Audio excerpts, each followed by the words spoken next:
तो बेटा ये जो है हमारी एडजस्टमेंट्स हैं बेटा, usual adjustment in cash flow, यही तंग करती हैं कैश फ्लो में।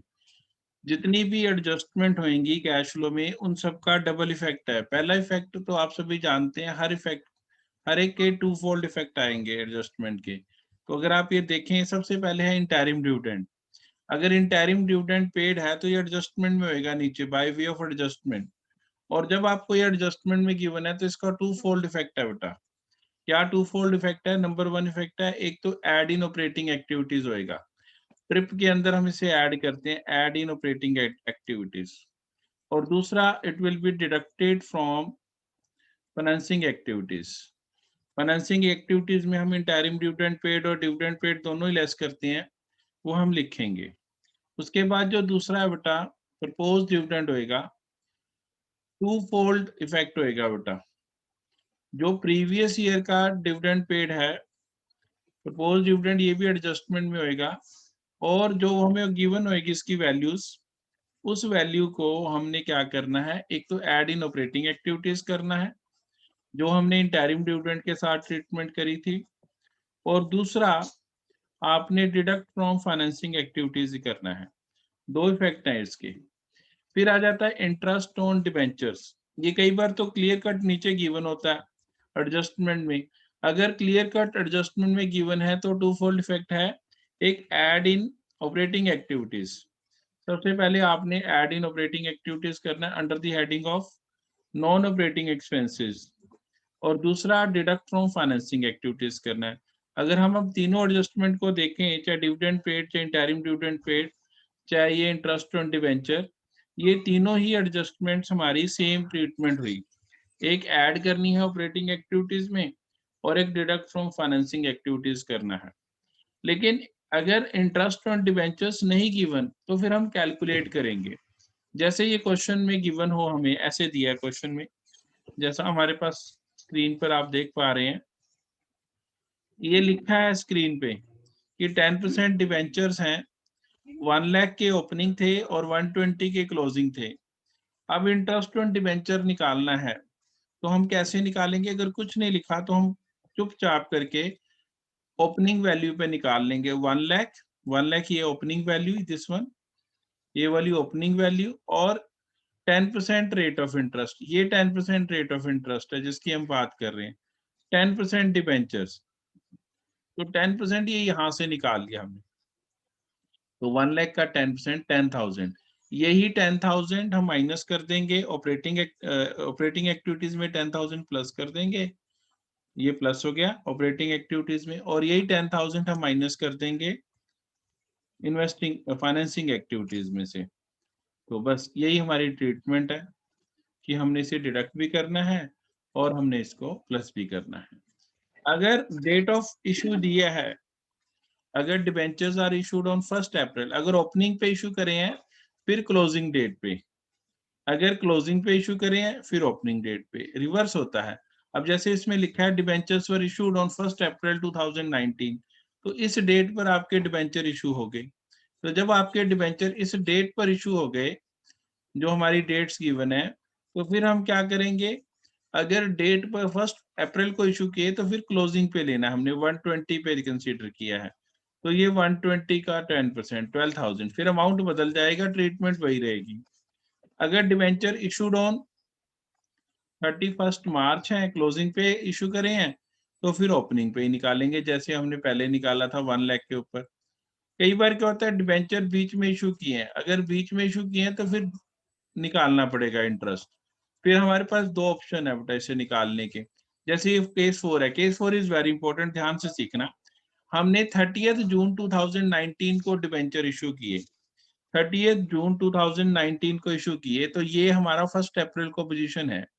तो 1 अप्रैल से लेकर, ये डेट 1 अप्रैल से लेकर 30 जून तक हमारे पास 1 लाख डिबेंचर थे, 1 लाख के ऊपर 3 मंथ्स का, अप्रैल मई जून 3 मंथ्स का इंटरेस्ट लगा। और उसके बाद डिबेंचर बढ़ गए, 120 हो गए, 120 के ऊपर फिर 9 मंथ्स का इंटरेस्ट लगाएंगे। टोटल इंटरेस्ट निकाल लेंगे, पहले 3 मंथ्स का 2500 और बाद वाले 9 मंथ्स का 9,000, तो दोनों को प्लस कर लेंगे, इट विल बी 11,500। या इसका दूसरा तरीका निकालने का, अगर आपको ये वाला तरीका ना अच्छा लगे तो दूसरा है 1 लाख के ऊपर पूरे निकाल लो, 1 लाख के ऊपर 10% फॉर फुल ईयर, और जो बाद में हमने इशू किए 20,000 के, उसके ऊपर जितने मंथ्स है 10% फॉर 9 मंथ्स, ये हमने टोटल इंटरेस्ट निकाल लिया। ये 1500 आ गया, 1500 और 10,000 दोनों को जोड़ लिया, इधर से किया तो भी 11,500, उधर से किया तो भी 11,500। इंटरेस्ट निकालना दिक्कत हो सकती है, बट ट्रीटमेंट में कोई दिक्कत नहीं है। एक ऐड इन ऑपरेटिंग एक्टिविटीज, एक डिडक्ट फ्रॉम फाइनेंसिंग एक्टिविटीज, यही पक्की ट्रीटमेंट है और हम यही फॉलो करेंगे। इसके बाद हमारे पास आ जाता है provision for tax. Provision for tax is two fold effect है हमारा।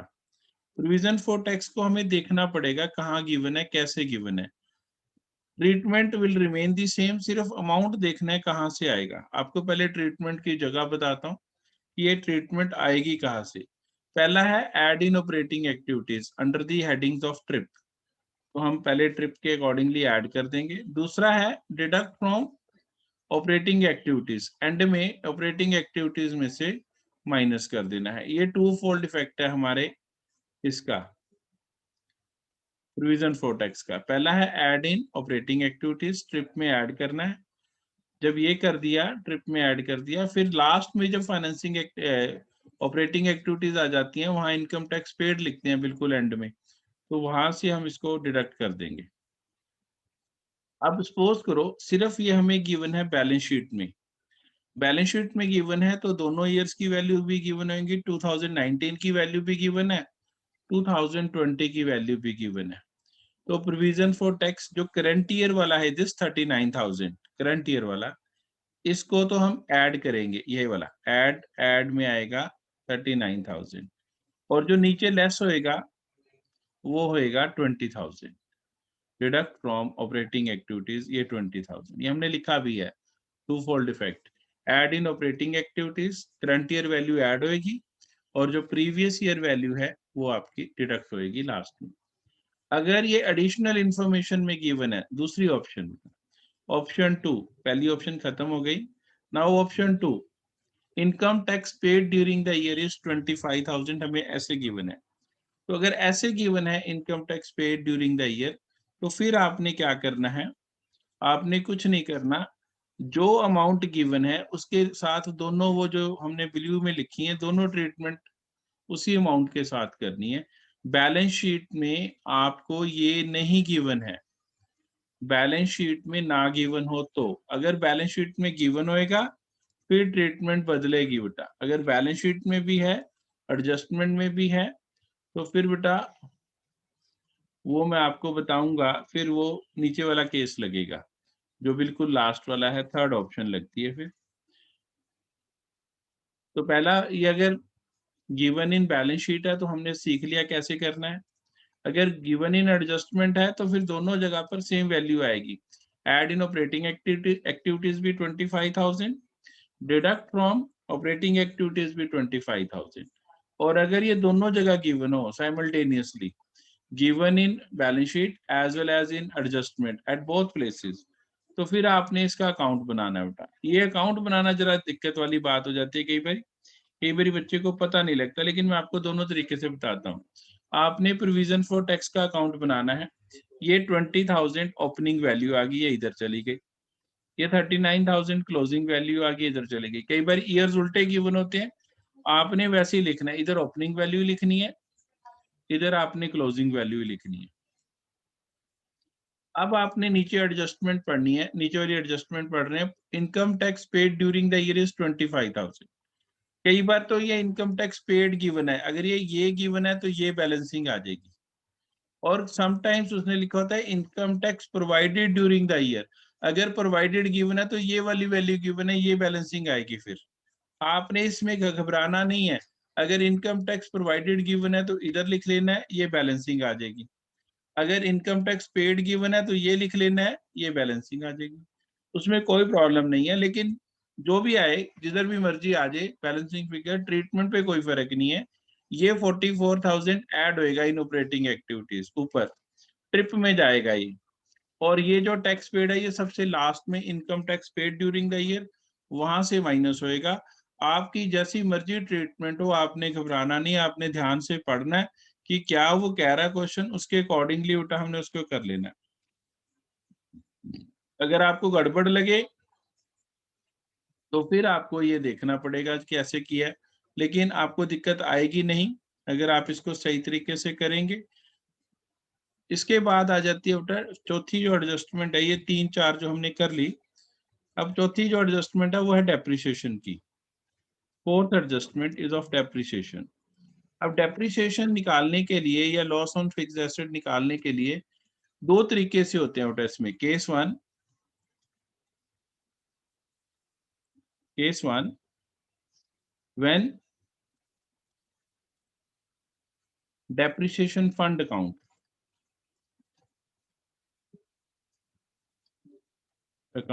और we set accumulated depreciation account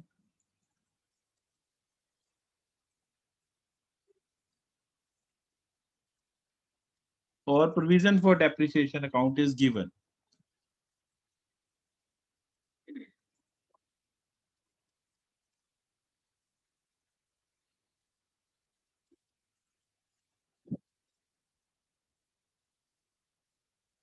अगर ये गिवन है बेटा, गिवन है, मुझे पता कैसे लगेगा ये गिवन है? आपको ये पता लगाना बड़ा सिंपल है कि पता कैसे लगेगा मुझे कि गिवन है कि नहीं गिवन है। बहुत सिंपल है, ये इसके बेटा ओपनिंग क्लोजिंग बैलेंसेस गिवन होंगे।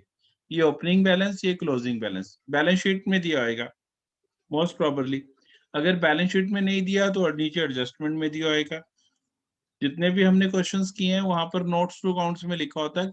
अगर नोट्स टू अकाउंट्स में दिया है तो नोट्स टू अकाउंट्स का मतलब ये नहीं है कि बैलेंस शीट से बाहर गिवन है, वो बैलेंस शीट की ही आइटम्स होती हैं नोट्स टू अकाउंट्स। जब कोई भी चीज नोट्स टू अकाउंट्स में लिखी है, उसका नोट बनाया नीचे स्पेसिफिकली, तो इसका मतलब है कि वो बैलेंस शीट में ही गिवन है, बैलेंस शीट से बाहर नहीं गिवन। ओपनिंग बैलेंस लिख लेना फिक्स्ड एसेट का, कोई भी फिक्स्ड एसेट हो, plant and machinery, land and building, opening closing लिख लो। एक्यूमुलेटेड डेप्रिसिएशन का ओपनिंग क्लोजिंग लिख लो। जितनी अमाउंट की सेल है वो लिख लो, जितनी उसके ऊपर आज तक डेप्रिसिएशन लिखी है वो लिख लो। लॉस होएगा तो इधर आ जाएगा, प्रॉफिट होएगा तो इधर आ जाएगा। इसको कर लो, इसकी बैलेंसिंग फिगर आ जाएगी परचेज। और ये जो एक्यूमुलेटेड डेप्रिसिएशन है वो यहाँ से यहाँ आ जाएगी, और इधर बैलेंसिंग फिगर आ जाएगी डेप्रिसिएशन फॉर द ईयर। ये एड इन ऑपरेटिंग एक्टिविटीज होएगा, ये एड इन ऑपरेटिंग एक्टिविटीज, ये भी एड इन ऑपरेटिंग एक्टिविटीज, ये एड इन इन्वेस्टिंग एक्टिविटीज, ये minus from operating activities, this is minus from investing activity. ये double effect है हर चीज के जो आपको बताए, क्योंकि जब हम परचेज करेंगे, परचेज तो मतलब deduct from operate investing activities. जब profit on sale of fixed asset हुआ तो माइनस फ्रॉम ऑपरेटिंग एक्टिविटीज। जब loss on sale of fixed asset हुआ तो ऐड इन ऑपरेटिंग एक्टिविटीज। जब सेल ऑफ फिक्स्ड एसेट हुई तो प्लस इन इन्वेस्टिंग एक्टिविटीज। जब डेप्रिसिएशन लगी फिक्स्ड एसेट के ऊपर तो ऐड इन ऑपरेटिंग एक्टिविटीज। ये ऐसे करना है बेटा। और जब हम ये सारा कुछ करते हैं तो हमें पता कैसे लगेगा ये सारी चीजों का? ऐसे क्वेश्चन दिया होगा, हम एक क्वेश्चन करके देखते हैं। Original cost of the asset given है हमें 2 लाख, फिक्स्ड एसेट की 2 लाख 250। accumulated depreciation given है 50,000 एंड 60,000। फिर हमें उसकी वैल्यू गिवन है, एडिशनल इंफॉर्मेशन गिवन है हमें। क्या लिखा है? A machine costing ₹10,000, written down value ₹7,000 was sold for ₹5,000। ऐसे लाइन लिखी हो, चाहे ये वाली ब्लू में कर देता हूं मैं, ये ब्लू में लाइन लिखी हो, दोनों में कोई डिफरेंस नहीं है, प्रेजेंटेशन डिफरेंट है, बट दोनों का मीनिंग सेम है कि मशीन कॉस्टिंग ₹10,000, अक्यूमुलेटेड डेप्रिसिएशन 3,000। तो जब मैं डेप्रिसिएशन माइनस कर देता हूँ ओरिजिनल कॉस्ट में से, तो जो मेरे पास बचता है वो रिटर्न डाउन वैल्यू या book value of the machinery बच गई। 10,000 की थी, 10,000 वाली में से 3,000 माइनस कर दी तो रिमेनिंग रहेगी 7,000। 7,000 वाली मैंने 5,000 में सेल कर दी तो there is a loss of 2,000। तो पहले ये सारा सिस्टम समझते हैं, फिर हम इसको करते हैं जी कैसे होएगा। देखो बेटा, आपके सामने स्क्रीन पे करके दिखा रहा हूँ कि कैसे ये सारी सिस्टम हमारा चलेगा और कैसे ये हमारी ट्रीटमेंट चलेगी बेटा। तो मैं आपको पूरी ट्रीटमेंट सिखाने लगा हूँ। कि how this full treatment will be shown in the accounts. तो ये मेरी तरफ से एग्जांपल है आपके लिए। तो हम पहले ओपनिंग वैल्यू लिख लेंगे। ओपनिंग वैल्यू ये 2 लाख है, ये 2 लाख इधर आ गई। ये 250 क्लोजिंग वैल्यू है, इधर आ गई। एक्यूमुलेटेड एप्रीहेंस 50,000 है, ये इधर आ गई। और 60,000 ये क्लोजिंग है, इधर आ गई। पहले ये लिख ली। जो ये नेट एसेट्स गिवन है, ये इसका कुछ नहीं करना। This is to be ignored. Net assets to be ignored. 10,000 की मशीन थी, 10,000 वाली मशीन हमने 3,000 डेप्रिसिएशन प्रोवाइड की, तो 7,000 की रहेगी। 7,000 वाली 5,000 में सेल कर दी। ये 5,000 की सेल कर दी। फिर 2,000 की लॉस हो गया, ये इधर लिख दिया। और एक्यूमुलेटेड डेप्रिसिएशन 3,000 इधर से इधर आ गया। और ये जो डिफरेंस आ गया इस अकाउंट में, ये 13,000, ये ऐड इन ऑपरेटिंग एक्टिविटीज हो जाएगा। ये जो लॉस हुआ, ये भी ऐड इन ऑपरेटिंग एक्टिविटीज हो जाएगा। ये एक्यूमुलेटेड डेप्रिसिएशन कहीं नहीं जाएगा, क्योंकि ये दोनों जगह आ गया ये वाला, इसको और कहीं नहीं लिखना। ये ऐड इन ऑपरेटिंग एक्टिविटीज, ये भी ऐड इन ऑपरेटिंग एक्टिविटीज, ये ऐड इन इन्वेस्टिंग एक्टिविटीज, और ये माइनस फ्रॉम इन्वेस्टिंग एक्टिविटीज। ये 4 चीजें इन दोनों अकाउंट से ट्रांसफर होंगी एट प्रेजेंट सिनेरियो में।